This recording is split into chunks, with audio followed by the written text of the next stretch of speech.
July 17, 2012. This is Justice Done Dirt Cheap. Just want to share some information, and this information is regarding the criminal charge of resisting arrest. And what people don't realize is that we have a common law right to resist unlawful arrest. Now, there's a risk there, because if we choose to resist what we believe is an unlawful arrest and we're ultimately successful, then we cannot be charged with the criminal charge of resisting arrest.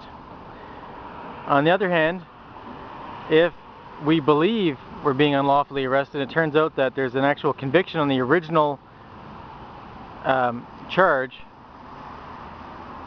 that charge being the reason why we're being arrested in the first place, then we can actually be successfully charged with resisting arrest, because then it's a lawful arrest and we cannot resist a lawful arrest, or we be charged on the Criminal Code of Canada with resisting arrest. Now, as an example, if the police try to arrest someone for a crime they did not commit, that's an unlawful arrest.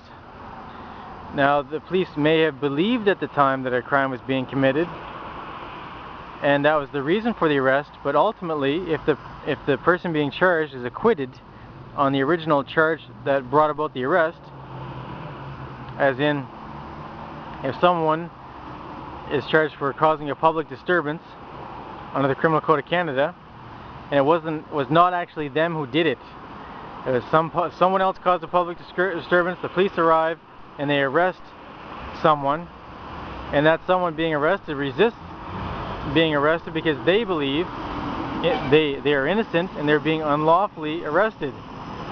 They can actually defend themselves as long as they use no more force than is necessary to resist that arrest procedure.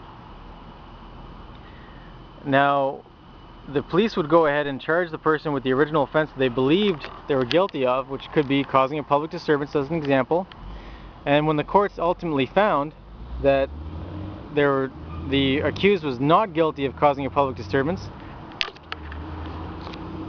then the police would not be able to charge that person who resisted with resisting arrest.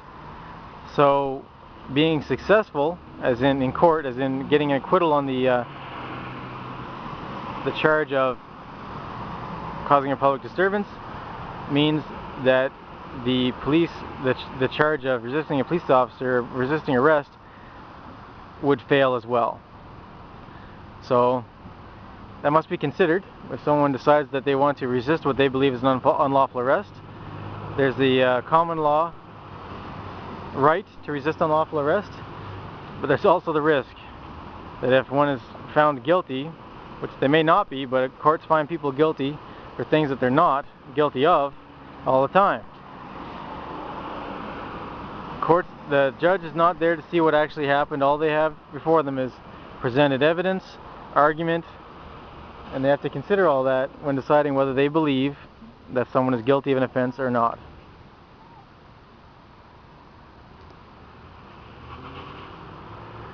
So, just want to share that information.